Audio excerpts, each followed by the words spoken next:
আজ পৃথিবীর দিকে তাকে সত্যি সন্ত্রস্ত হয়ে পড়ছে।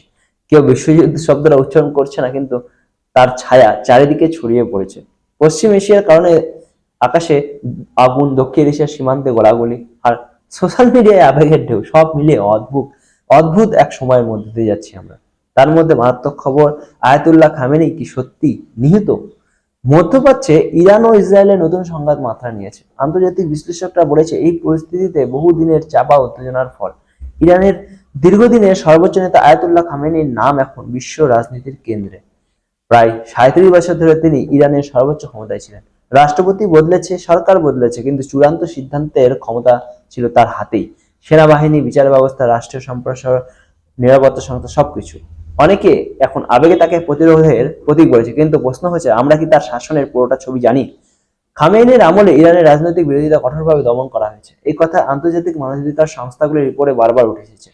2009 সালের গ্রিন মুভমেন্ট থেকে শুরু করে সাম্প্রদায়িক ওমান লাইফ ফ্রিডম আন্দোলন পর্যন্ত বিক্ষোভ দমনে নিরাপত্তা বাহিনীর গুলিতে শত শত মানুষের মৃত্যু হয়েছে বলে বিভিন্ন আন্তর্জাতিক রিপোর্ট দাবি করেছে। 2022 সালে মাহসা আমিনির মৃত্যুর পর শুরু হওয়া আন্দোলন ততাধিক বিক্ষোভকারী নিহত ও হাজার হাজার গ্রেপ্তার হয়েছে। এই আন্তর্জাতিক সংবাদ মাধ্যমে প্রকাশিত হয়েছে। আর নারীদের ক্ষেত্রে ইরানে বাধ্যতামূলক হিজাব আইন বহু বছর ধরে কার্যকর। মরালিটি পুলিশ নামে পরিচিত বাহিনী রাস্তায় পোশাক নিয়ন্ত্রণের দায়িত্ব পালন করেছে। বিশ্ববিদ্যালয়, কর্মক্ষেত্রে, প্রকাশ্য জীবন, সব জায়গায় নারীদের উপর নির্দিষ্ট বিধিনিষেধ আরোপ ছিল। ইরানি নারীরা শিক্ষিত, কার্যক্ষম, বহু ক্ষেত্রে এগিয়েও গেছে, কিন্তু আইনি কাঠামোয় তারা এখনো পুরুষের সমান নয়। এই সমালোচনা আন্তর্জাতিক মানবাধিকার সংগঠনগুলির বহু প্রতিবেদনে রয়েছে।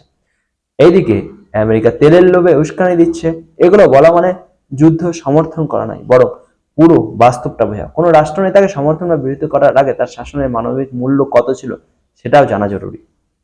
একই সময়ে আমাদের খুব কাছেই পাকিস্তান ও আফগানিস্তান সীমান্তে উত্তেজনা বাড়ছে। জঙ্গি আশ্রয়ের অভিযোগ, পাল্টা বিমান হামলা, সীমান্ত সংঘর্ষ, দক্ষিণ এশিয়ায় অস্থির অভিযোগ আর পাল্টা অভিযোগের ভিতরে সাধারণ মানুষের ঘরবাড়ি, বাজার, স্কুল সব কাঁপছে।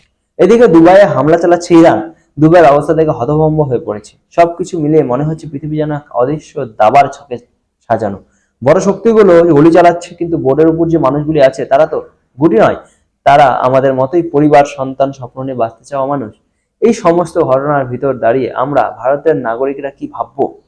আমাদের দেশ কি এমন ভৌগোলিক অবস্থানে যেখানে পশ্চিম এশিয়ার আগুনের প্রভাব সরাসরি অর্থনীতি, তেলের দাম, বাণিজ্য ও কূটনীতিতে এসে লাগে? আমরা যুদ্ধ চাই না, কারণ ইতিহাস জানায় যুদ্ধ কখনোই কেবল মানচিত্র বদলায় না, মানুষের জীবনও বদলে দেয়। আজ সোশ্যাল মিডিয়ায় দেখি বাংলাদেশে বা অন্যত্র অনেকেই খামেনিকে এক প্রতিরোধের প্রতীক হিসেবে দেখছেন, কিন্তু তারা কি জানেন তার আমলে কত রাজনৈতিক বন্দী ছিলেন, কত পরিবার পরিজন হারিয়েছে, কত তরুণী পোশাকের কারণে অপমানিত হয়েছে, কত সাংবাদিক কারাবন্দী হয়েছেন? আবার এটাও সত্যি, যুদ্ধ শুরু হলে সাধারণ মানুষই প্রথম শিকার হয়। তেহরান, মা, তেল আবিবের শিশু, কাবুলের শ্রমিক, তারা কেউ আন্তর্জাতিক কূটনীতির খেলোয়াড় নয়। আমরা এমন এক সময় দাঁড়িয়ে আছি যেখানে আবেগ খুব সহজে জেগে ওঠে, কিন্তু তথ্য জানা কঠিন হয়ে যায়। তাই আবেগের আগে তথ্য, স্লোগানের আগে ইতিহাস, আর পক্ষ নেওয়ার আগে মানবিক দৃষ্টিভঙ্গি, এই তিনটেই জরুরি। নাম না করা এক যুদ্ধের ছায়া যেন পৃথিবী জুড়ে ঘনিয়ে উঠছে। প্রার্থনা একটা, এই ছায়া যেন পূর্ণ অন্ধকারে না পৌঁছায়। শান্তি যেন কেবল বক্তৃতায় শব্দ না হয়ে বাস্তবের সিদ্ধান্ত হয়। নইলে আইনস্টাইনের সেই আশঙ্কাই সত্যি হবে। তৃতীয় বিশ্বযুদ্ধের অস্ত্র যাই হোক, চতুর্থ বিশ্বযুদ্ধ লড়া হবে, কিন্তু লড়া হবে লাঠি পাথর দিয়ে, কারণ তার আগেই সব ধ্বংস হয়ে যাবে।